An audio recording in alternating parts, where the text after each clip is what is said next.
نحمد و نصلی علی رسولہ کریم۔ بہت سے لوگوں کی خواہش ہوتی ہے کہ ہم جنات کو قابو کر لیں، جنات ہمارے تابع ہو جائیں، ہم جنات سے خدمت لیں، مالی معاونت لیں، اور اپنی اس تکمیل کے لیے وہ بہت سے نجومیوں کے پاس، ساحروں کے پاس اور یہاں تک کہ غیر مسلموں کے پاس چلے جاتے ہیں اور جا کر اپنی خواہش کا اظہار کرتے ہیں اور پھر اس کے لیے گمراہ ہوتے ہیں۔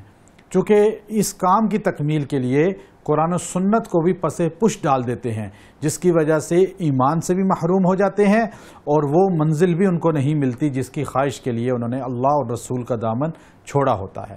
تو اس لیے ہمیں یہ کرنا چاہیے کہ جنات کو تابع کرنے سے بہتر یہ ہے کہ جنات کو اپنا محب بنا لیا جائے، اور اس کے لیے سب سے بہترین چیز اللہ رسول کی اطاعت ہے۔ حضرت سلیمان علیہ السلام وہ واحد نبی ہیں جن کا ذکر قرآن پاک میں اس نسبت کے ساتھ آتا ہے کہ اللہ نے جنات ان کے تابع کیے تھے اور تمام مخلوقات پہ ان کو حکومت عطا فرمائی تھی۔ جنات آپ کے خادم بنے ہوتے تھے۔ بیت المقدس کی تعمیر میں جنات کو آپ نے استعمال کیا۔ آپ کا تخت اتنا بڑا تھا کہ 7 لاکھ سونے چاندی کی کرسیاں اس پہ لگی ہوتی تھیں، اور تمام مخلوقات، انسان، جنات، درندے، پرندے اپنے اپنے مراتب میں بیٹھتے تھے۔ ہوا اس تخت کو اڑاتی تھی، اور 1 مہینے کا سفر 1 ہفتے میں وہ تخت کرتا تھا، اور 1 ہفتے کا سفر 1 دن میں طے کرتا تھا۔ سیدنا سلیمان علیہ السلام یمن کے قریب سعودیہ کے بارڈر پر وہ مقامات جہاں پہاڑوں میں جنات کو قید کیا کرتے تھے سزا کے طور پہ، بیت اللہ کے چابی بردار شیخ عبد الرحمن بن صالح الشیبی دامت برکاتہم العالی، چونکہ میرے ساتھ ان کا بہت قریبی تعلق ہے علاج کا الحمدللہ، تو مجھ سے 2011 میں کہنے لگے کہ مجھے اس جگہ جہاں بیر حار ہے جیزان کے بارڈر پہ، تو مجھے وہاں جا کر اس چشمے کو دیکھنا ہے جو کھولتا ہوا پانی پہاڑوں سے نکلتا ہے۔ ان پہاڑوں میں حضرت سلیمان علیہ السلام جنات کو قید کرتے تھے۔ تو رات 2 بجے مجھے انہوں نے کہا کہ آپ میرے ساتھ چلیں گے؟ تو نائب خطیب لال مسجد مولانا عامر صدیق صاحب بھی میرے ساتھ بیٹھے ہوئے تھے۔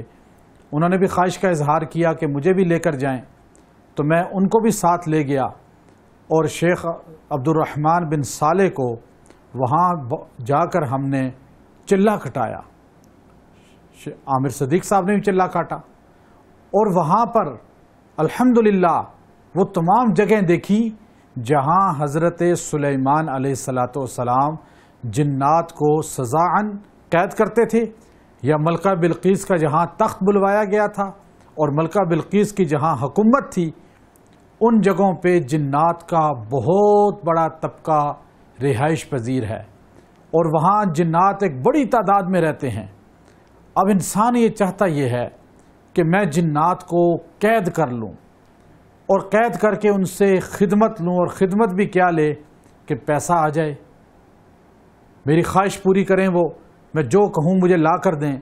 یاد رکھیے حضرت سلیمان علیہ السلام کی اطاعت جنات اس لیے کرتے تھے کہ وہ اللہ کے پیغمبر تھے۔ آج بھی جو لوگ جنات کو قابو کرتے ہیں، جو لوگ جنات کو قابو کرنے کے چلے کاٹتے ہیں، ان میں سب سے بہترین چیز یہ ہے کہ وہ اتباع سنت پہ آئیں۔ جب اتباع سنت پہ آئیں گے تو جنات ان کے خود خادم بن جائیں گے، خود نوکر بن جائیں گے۔ میرے استاد مفتی عزیز الرحمان صاحب رحمۃ اللہ علیہ سمو گڑھی والے، ان کے والد صاحب جو شیخ القرآن مولانا غلام اللہ خان رحمۃ اللہ علیہ کے استاد تھے، مولانا محمد جان صاحب، ان کے بارے میں مولانا عبد المعبود صاحب نے اپنی کتاب کے اندر لکھا کہ مولانا محمد جان صاحب حکمت بھی کرتے تھے۔ انہوں نے ایک مہمان کو اپنے مطب میں رات کو سلا دیا، صبح کہا کہ تم چلے جانا۔ رات کو مہمان کے دل میں آیا کہ بھوک لگی ہے، مربع کھا لوں۔ اس نے مربے کی بوتل اٹھائی، ابھی کھانا ارادہ ہی کیا تھا، جن حاضر ہو گیا، اور اس نے کہا تم ہمارے استاد کا مال چوری کر کے کھا رہے ہو۔ اس نے اس کو چارپائی کے ساتھ باندھ دیا، اور مربع واپس اسی جگہ رکھ دیا۔ صبح حضرت مولانا محمد جان صاحب نماز کے لیے اٹھے، دروازے کے باہر سے آواز دی نماز کے لیے آ جاؤ۔ جب نماز پڑھ کے واپس آئے پھر بھی دروازہ لاک۔ آپ نے کہا مہمان نے نماز نہیں پڑھی؟ جب باہر سے آواز دی تو مہمان نے اندر سے چلا کر کہا حضرت میں تو بندھا ہوا ہوں۔ آپ نے دروازہ توڑا اور اس کو کھولا۔ اس نے کہا اس طرح جنات نے مجھے باندھ دیا۔ تو آپ نے فرمایا یہ مجھ سے قرآن و حدیث پڑھنے والے جنات ہیں۔ اسی طرح بہت سے علماء ہیں جن سے جنات علم حاصل کرتے ہیں۔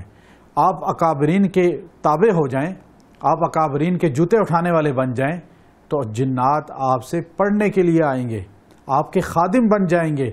آپ کو ان کو چلا کے ذریعے قابو کرنے کے بجائے آپ ان کو قرآن و حدیث کی اتباع کے ذریعے قابو کریں۔ بہت سے ایسے معاملات ہیں الحمدللہ، ہم چونکہ اکابرین کے پیچھے پھرتے ہیں، علماء کے جوتے اٹھاتے ہیں، تو آج بہت سے لوگ سوچتے ہیں کہ اتنی جلدی ترقی، اتنی جلدی ہر جگہ جانا، تو اس کے پیچھے جنات کی وہ معاونت ہے جو ہمیں اتباع سنت اور اپنے بڑوں کے جوتے اٹھانے کی برکت سے عطا ہوئی ہے۔ بڑے بڑے اللہ والوں کو ہم نے دیکھا ہے، جنات جن کے ساتھ انسانی شکل میں خدمت کرتے ہیں اور ان کے پاس پڑھتے ہیں۔ اب ہم ذات کو قابو کرنا، یہ بعض لوگ میرے پاس آتے ہیں، شاگردی میں لے لیجئے، آپ ہمیں ہم ذات قابو کرا دیجئے۔ تو ہم ذات کی ایک بحث ہے، وہ ہمارے اب پارٹ 2 میں انشاءاللہ چلے گی تاکہ آپ کے علم میں اضافہ ہو۔